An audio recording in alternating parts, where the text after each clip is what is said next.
Want to bet? You can do it at Sports Interaction, Canada Sportsbook.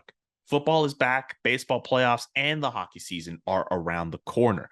Bet pregame, live in play, or on one of our many prop bets. Made for Canadians, by Canadians, Sports Interaction makes it easy to deposit, play, and cash out. Join now and see all sports betting has to offer. You can head to sportsinteraction.com/SDPN. That's sportsinteraction.com/SDPN. Ontario only, 18 plus. Please play responsibly. I'm going to go off of the order from how teams did last year, top to bottom. So let's start with the Carolina Hurricanes. What's the big question you have for them? So for me, this is one of those ones, just as a matter of preamble, that it's not necessarily the fundamental question for the team, but it's the biggest question I have for them. And, I'm wondering entering the season if Andrei Svechnikov can take another step. And I would suggest to you the answer to that is probably yes. He's still 22 years old. He had a good season last year, 30 goals, a little below a point per game. But when you sort of step back and look at the Hurricanes year last year, I mean, they didn't get enough scoring when it mattered. I think that was part of, the impulse to go trade for Max Pacioretty in the offseason. Unfortunately, of course, Pacioretty has since suffered an injury training and is going to miss, about half the regular season. But, I think that there's sort of, Carolina has been an elite team in the league for a couple of years now anyway. Really has all the pieces, I think, to, again, be a top team. I mean, they won the Metropolitan Division last year in the regular season, but you wonder if the goals are going to be there. And so that's where I look at a guy like Svechnikov, just with, player I think has a huge ceiling. If he can take another step forward, if he can become a little bit more dominant and dynamic in the offensive zone, I think that would go a long way for the Hurricanes and having an even better year. But, big picture, I don't really have any concerns about the direction of the team. I see no reason to think that they won't be a top team again. But you're wondering, where can they find a little bit more to break through, I guess, to play 3 rounds or 4 rounds in the playoffs, to be a true Stanley Cup contender. And I think, if you look at a young player that I think could still pop even more than he has, Svechnikov is that guy. Okay. What about the team that beat the Carolina Hurricanes in the second round of the playoffs last year, the New York Rangers?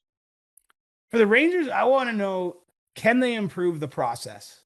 Because if you look at last year in regular season, their expected goals, their Corsi, all below 50%.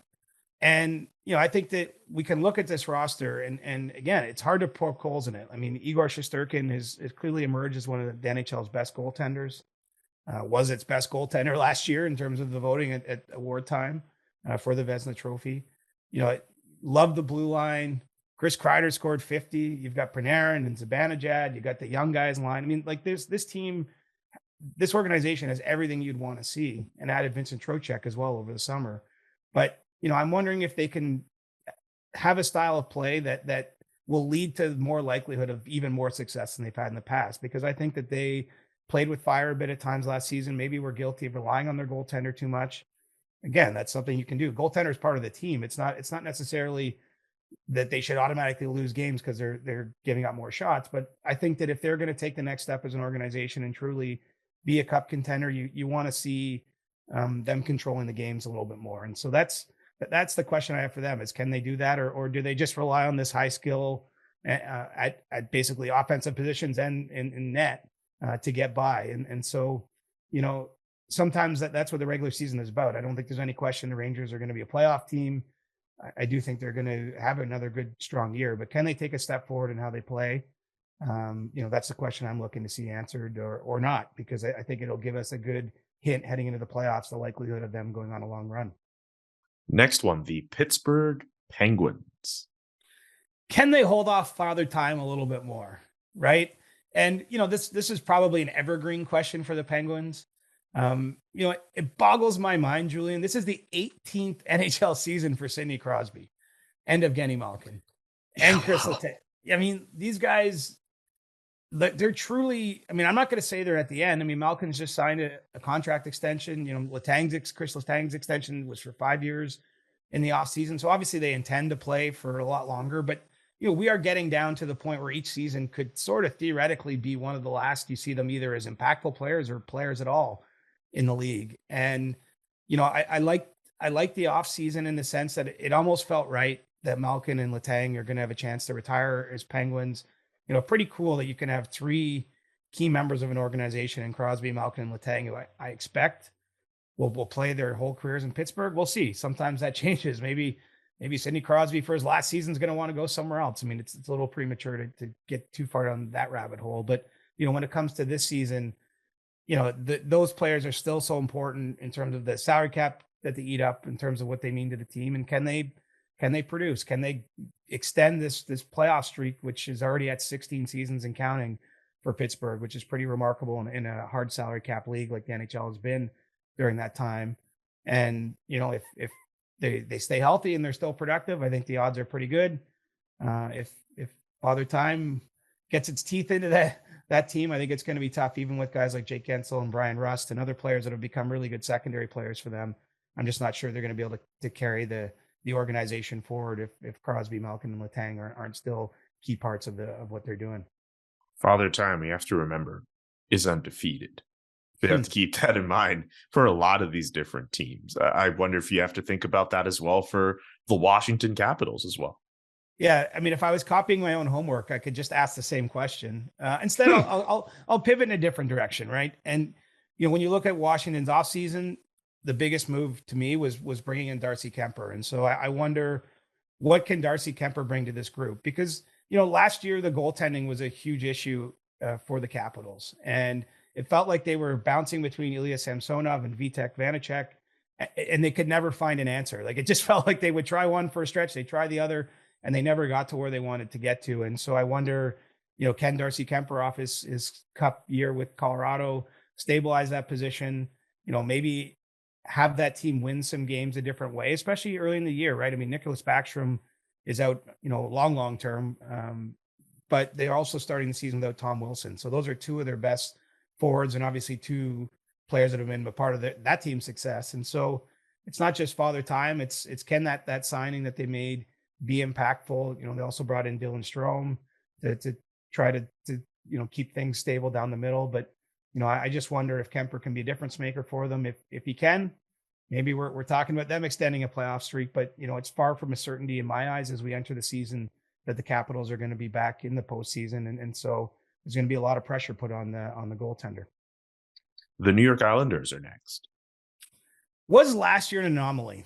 That's my question for the Islanders. Like, was that just a season after two, appearances in the Eastern Conference Final where everything went wrong, where they started, by playing a month of road games because their arena wasn't ready?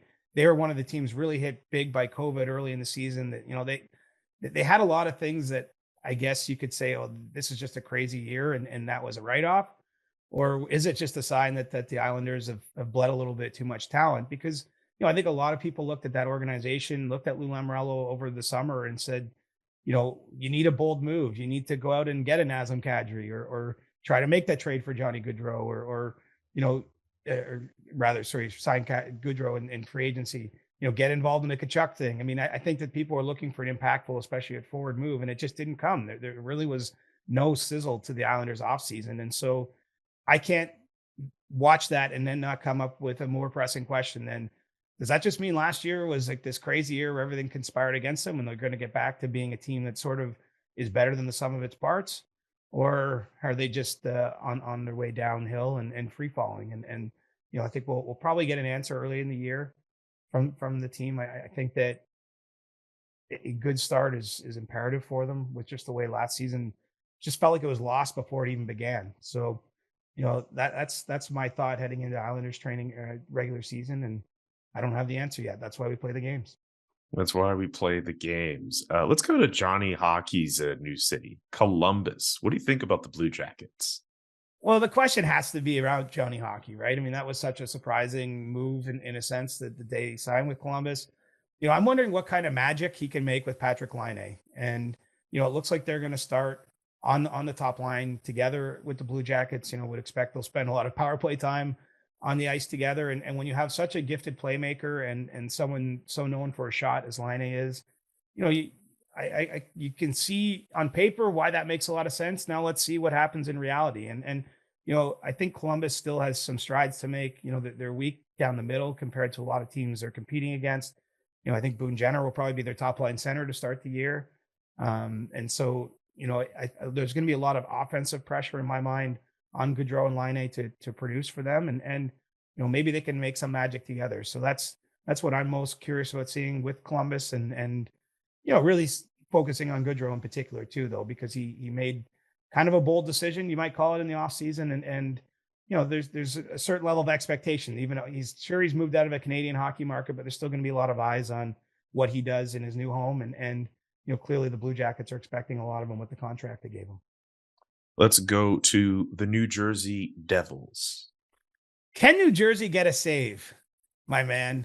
Because Oof. I'll tell you, New Jersey, to me, they're the team I've sort of identified as a sleeper team for me entering the season. Like, I could see them, for example, if Washington falls back and if the Islanders are just sort of in that meh zone, I could see New Jersey climbing up and making the playoffs this year. And when you look at them last year, to me, they're a team that actually produced fairly average results, but they had the worst team save percentage in the entire NHL. And look, there's no guarantee that's going to be improved. In one breath, I'm talking about the Capitals' struggles in net. Well, who did they go and get in the offseason? They went and got Vitek Vanacek. So, maybe they're going to find similar problems with him that the Capitals had, or not. I mean, as we know, the goaltending position, can be so unpredictable. They also have Mackenzie Blackwood and Jonathan Bernier. But I just see New Jersey as a team on the rise in a lot of ways. Jack Hughes looks like a guy ready to pop even more than he did last year. And he had a great season last year. Obviously, was interrupted by an injury. I think that they have a strong blue line.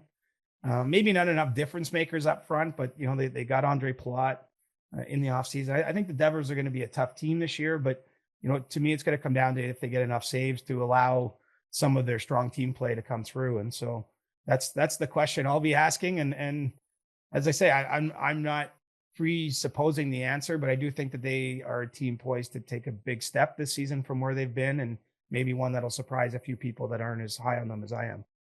I can't wait to know what question you have for the Philadelphia Flyers as we round up the Metro. Is John Tortorella's head going to explode?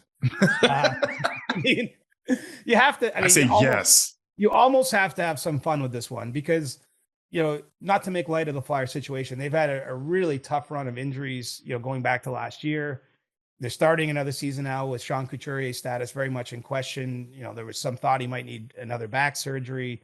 The second opinion revealed that he might not, but he's still, week to week they're calling it. And who knows if that becomes months. I mean, unfortunately, Sean Couturier, a dominant two-way forward in the league, it just, reached a really tough, debilitating injury. And it's just hard to see Philadelphia getting on without him. Now, if there's one thing Tortorella's done well in his career, and I look back at his Columbus days as obvious of this, I think he does it generally as a coach, has been a coach that's been able to pull a little bit more out of a team that you're overlooking. And so maybe he can get them to tighten up defensively and win some 2-1 games. But, I think that it's going to be a stressful year in Philadelphia. He's already made comments, entering the season about concerns about the dressing room.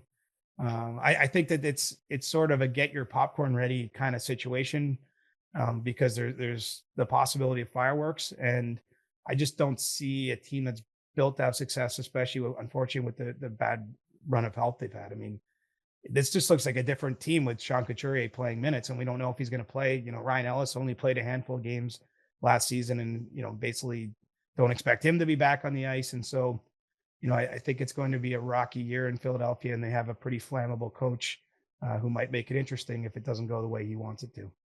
I'm still counting on some kind of John Tortorella gritty encounter before it's all said and done.